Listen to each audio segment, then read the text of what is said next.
Omar is band, ওমরকে নিয়ে কথা বলার সাহস কই থেকে পেলেন? আরে ভাই, একজন টিকটকারকে নিয়ে কথা বলার জন্য সাহসের দরকার আছে নাকি?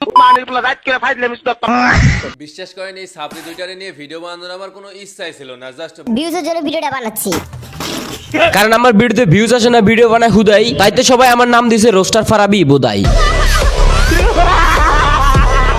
সো হে গাইস, আসসালামু আলাইকুম, কি হচ্ছে সবার? আই হোপ সবাই ভালো আছো। এন্ড দীর্ঘ 1 থেকে 2 মাস পর তোমাদের মাঝে নিয়ে আসলাম আরো একটা মজাদার ভিডিও নিয়ে। অ্যাকচুয়ালি এই ভিডিওটা মজাদার বললে অনেকটাই ভুল হবে, কারণ এই ভিডিওটা তোমাদের জন্য মজাদার হলেও টিকটকার ফারাবি এন্ড ওফুর জন্য এই ভিডিওতে একটু অন্যরকম কিছু রয়েছে। আসলে এই দুইজনকে টিকটকার না বলে বোকাচোদা বললে একটু বেশি ভালো হয়। দেখো, রোস্টিং ভিডিও এটা একটা আর্ট, এটা চাইলে সবাই করতে পারে না। রোস্টিং করতে গেলে তোমার মাথায় মিনিমাম ঘিলু থাকা লাগে। গান করলে যেরকম গায়ক হওয়া যায় না যেমন হিরো আলম, ঠিক তেমনি রোস্ট করলেও রোস্টার হওয়া যায় না যেমন ফারাবি। বাই দ্য ওয়ে, ভাইয়ের নাম কিন্তু শুধু ফারাবি না, সে কিন্তু আবার নিজেকে নবাব দাবি করে। তার বিভিন্ন ফেজের নাম নবাব, রাজা, হাবিজাবি। মানে কিরকম বোকাচোদা হইলে একজন রোস্টার হয়ে নিজের নামগুলো এরকম ভাবে দিতে পারে। পোলাপাইন, তোমরা যারা বলতেছো না যে আমি ভিউর জন্য তোমাদের আব্বুকে নিয়ে ভিডিও বানাচ্ছি, ভিউ একদম অমরের বউ, মানে তোমাদের আম্মু জায়গা মতো দিয়া দেবো। এই যে গাইস, এই ফেসটা দেখে তোমার কাছে কি মনে হচ্ছে? আমি শুধু তোমাদের অনেকের কাছে একে গাঁজাখোর লাগতেছে, ডেন্ডিখোর লাগতেছে, বাট বিশ্বাস করো গাইস, এই শুধু গাঁজাখোর ডেন্ডিখোর না, শত ট্যাবলেট খোর। ইদানিং দেখা যাচ্ছে দুবাই এসে একটা গাভীর সাথে বিভিন্ন ধরনের ভিডিও করে নিজেকে অনেক কুল মনে করে। সে মনে করে এগুলো তার সফলতা। বিশেষ করে রাসেল ভাই দুবাই যে গাভীর সাথে ভিডিও করে, এরকম গাভীকে মাত্র 500 টাকা দিলে আপনার সাথে এরকম ভিডিও করার জন্য রাজি হয়ে যাবে। গাইস, আপনারা দিনের বেলায় চাঁদ দেখতে চান? এই দেখেন। Does it better.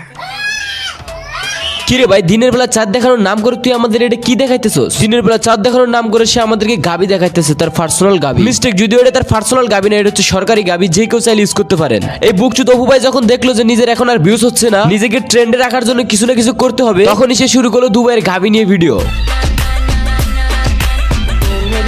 তো প্রথম তো গাবিকে দেখে টিকটকের চাচাতো ভাইরা অনেক খুশি হয়ে যাচ্ছে, ভিউজ আসতেছিল। তারা মনে করতেছিল মেয়েটা না হয় দুবাইয়ের কোনো শেখের মেয়ে। তো তখন তো তারা অপু ভাইয়ের ভিডিও দেখে হ্যান্ডেল মারতেছিল, এন্ড হ্যান্ডেল মেরেও নিজেকে অনেক সৌভাগ্যবান মনে করতেছিল, কারণ তারা তো দুবাইয়ের শেখের মেয়েকে দেখে হ্যান্ডেল মারে। কিন্তু পরে যখন টিকটকের চাচাতো ভাইগুলো বুঝতে পারলো যে এটা কোনো শেখের মেয়ে না, এটা হচ্ছে একটা কল গাল যাদেরকে 500 টাকায় পাওয়া যায়, তখন তো টিকটকের চাচাতো ভাইগুলো আফসোস করতে লাগলো যে 500 টাকা পাওয়া কল গাল মেয়েদের জন্য আমরা কত মূল্যবান সম্পদ নষ্ট করতেছি।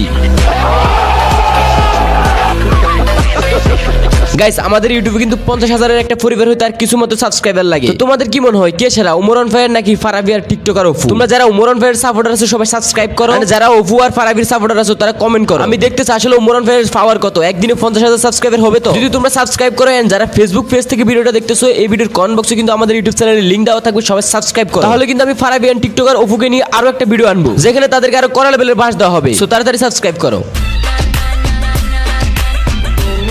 কিন্তু পরে যখন পাবলিক বুঝতে পারলো, তারা অ্যানালাইসিস করলো মেয়েটা মাত্র 500 টাকায় যে কারোর সাথে চিপে যেতে রাজি হয়ে যায়। তো পাবলিক এখন এই ভিডিওগুলোকে ভিউ দিচ্ছে না, ডিমান্ড দিচ্ছে না। ফলে অপু ভাইয়ের ভিউজ কমে গেল, তার ইনকাম কমে গেল, যার কারণে সে হ্যান্ডেল মারতে মারতে ডিপ্রেশনে চলে গেল। এন্ড সে ভাবতে লাগলো এখন আমাকে এমন কিছু করতে হবে যেটা করে আমি ট্রেন্ডে থাকতে পারি। তোমরা তো ভালো করে জানো বর্তমানে উমরন ভাইয়ের কি পরিমাণ ভিউজ, কি পরিমাণ ফ্যান ফলো। তার এই ফ্যান বেস, তার এই ফ্যান ফলো, তার এই ভিউ দেখে অপু ভাই আর নিতে পারলো না। সে হ্যান্ডেল মারতে মারতে ডিসিশন নিলে এখন উমরন ভাইয়ের পিছনে লাগবে।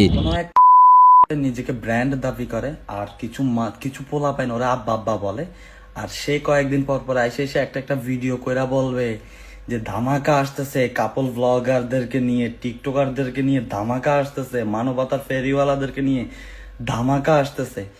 আচ্ছা, ওই যে বললাম না, ট্রেন্ডে থাকার বর্তমান নতুন ধান্দা। উমরন ভাইকে নিয়ে খোঁচা দিলেই তো ভিডিওতে ভিউজ আসে। আরেকজন ছাপ্পি মার্কা টিকটকার অপু ভাই থেকে তোমরা এর থেকে ভালো কি আশা করো? কিন্তু গাইস, বিষয়টা আমি খুব নরমালি নিয়েছিলাম, কারণ টিকটকার স্বাভাবিক এমনই হয়, আর ভিউজ না পেলে যে কাউকে খোঁচা দিয়ে ভিডিও করা শুরু করে। বাট বিশেষ করে রাসেল ভাই, আমি পুরো সারপ্রাইজ হয়ে গেলাম যখন দেখলাম একজন ছাপ্পি রোস্টার উমরন ভাইকে রোস্ট করে। ওমর ইজ ব্যান্ড, ওমরকে নিয়ে কথা বলার সাহস কই থেকে পেলেন? আরে ভাই, একজন টিকটকারকে নিয়ে কথা বলার জন্য সাহসের দরকার আছে নাকি? ওকে গাইস, ছাপড়ি রোস্টারের কাছে যাওয়ার আগে ছোট্ট একটা বিজ্ঞাপন। হ্যালো এভরিওয়ান, মোস্টের সাথে আমার এক্সপেরিয়েন্স সত্যি অনেক মজাদার, যা আমাকে নগদ পুরস্কার জেতার সুযোগ করে দিয়েছে। একটি খেলা সবচেয়ে বেশি এক্সাইটিং, তা হচ্ছে প্লিঙ্কু। খেলাটির পুরো ডিটেইলস বলে আমি আপনাদের সারপ্রাইজ নষ্ট করতে চাচ্ছি না। ট্রাস্ট মি, এটি হবে আপনাদের জন্য একটি নতুন এক্সপেরিয়েন্স। আপনি যদি একজন গেম লাভার হন, তাহলে মোস্ট দিচ্ছে আপনাকে এক্সাইটিং সব গেম অফার। মোস্টই দিচ্ছে খেলায় নগদ পুরস্কার জেতার সুযোগ। মোস্টে রয়েছে বিকাশ, নগদ, রকেট, উপায় ও অন্যান্য অনলাইন ট্রানজাকশনের মাধ্যমে দ্রুত ও সহজে আপনার টাকা ডিপোজিট ও উইথড্র করার সুবিধা। সাথে থাকছে 24 ঘন্টা 7 দিন কাস্টমার কেয়ার সাপোর্ট। নিচে দেওয়া আমার প্রোমো কোড শরীফ1 ইউজ করে রেজিস্ট্রেশন ও আপনার প্রথম ডিপোজিটে পেয়ে যাচ্ছেন এক্সাইটিং ওয়েলকাম বোনাস আর 250টি free spin. Don't miss this offer. তো ভাই বড় বড় ফ্যানরা এসে আমার ইচ্ছা মতো গাইলাবে আর বলবে ওমর ইজ ব্যান্ড, ওমরকে নিয়ে কথা বলার সাহস কই থেকে পেলে? আরে বকচুত, এই কথা পাবলিক তোর জীবনে করবে না যদি না তুই দালালি না করস। তুই রুস্টারের মতো কথা বলবি। তুই কেন একজন উপু ভাইয়ের দালালি করবি? তুই কেন উমরান ভাইকে কোনো কারণ ছাড়া লজিক ছাড়াই সাপ্রি বলবি? ভিডিওতে কোনো লজিক নাই, কোনো প্রমাণ নাই, একজনকে সাপ্রি বলে দিলে কি পাবলিক তোমার কমেন্ট বক্সে সুনাম করবে নাকি দুর্নাম করবে? ওই যে আবারও বললাম যে শুধু গালাগালি করলে রোস্টার হওয়া যায় না। রোস্টার হতে গেলে লজিক লাগে, যুক্তি লাগে, যেটা কিনা তোর মতো বিকেসিটি জীবনে বুঝবো না। আরে ভাই একজন টিকটকারকে নিয়ে কথা বলার জন্য সাহসের দরকার আছে নাকি? ও এখন তো আপনারা বলবেন আপনাদের বড় ভাই টিকটকার মানে সে তো ইউটিউবার, আপনার চ্যানেলে যা সাবস্ক্রাইবার আছে না তার 90% সাবস্ক্রাইবার ওই টিকটকার। ও আচ্ছা তাই নাকি? তুমি না বললে তো জানতামই না। উমরান ভাইয়ের 90% সাবস্ক্রাইবারের টিকটকার, কারণ উমরান ভাইয়ের টিকটক করে। তো বড় ভাই আপনি তো রোস্টার, টিকটকারদের রোস্ট করেন, তো আপনি কেন টিকটক অ্যাকাউন্ট চালান? আপনি কেন টিকটকে ভিডিও দেন?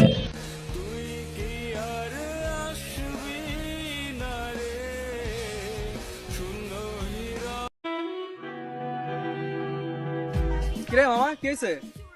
কি বড় ভাই, আপনি টিকটক অ্যাকাউন্ট চালাইলে কোনো সমস্যা নাই, উমরান ভাইয়ের টিকটকে ভিডিও দিলে সমস্যা? আরে বকচুত, আসল সমস্যা তো তোর মাথায়। কেননা টিকটক ইউজ করলে কেউ টিকটকার হয়ে যায় না। টিকটক অনেক ভালো কিছু আছে, অনেক খারাপ কিছু আছে। আমাদের যেটা দেখতে হবে সে কি ভিডিও আপলোড করতেছে টিকটকে, সে কি ক্রিঞ্জ ভিডিও আপলোড করতেছে নাকি এমনি ফানি ভিডিও আপলোড করতেছে বা এমনি ভয়েস আপলোড করতেছে। সে তো আদার্স টিকটকের মতো লিপসিং করতেছে না, নাচানাচি করতেছে না, চুলে রং করে সাপ্রিগিরি করতেছে না। তাহলে উমরান ভাইকে তুমি কি করে সাপ্রি বলো? ওই গাইস, ভিডিওটা অলরেডি অনেক লং হয়ে গেছে। তোমরা যদি বেশি বেশি লাইক এন্ড কমেন্ট করো তাহলে কিন্তু এই টিকটকার বার্গার রোস্টার ফারাবিকে নিয়ে পার্ট 2 নিয়ে আসবো, যেখানে তাকে ইচ্ছা মতো সুদন দেওয়া হবে। সো আজকের ভিডিও পর্যন্ত সবাই ভালো থাকো, সুস্থ থাকো, আল্লাহ হাফেজ।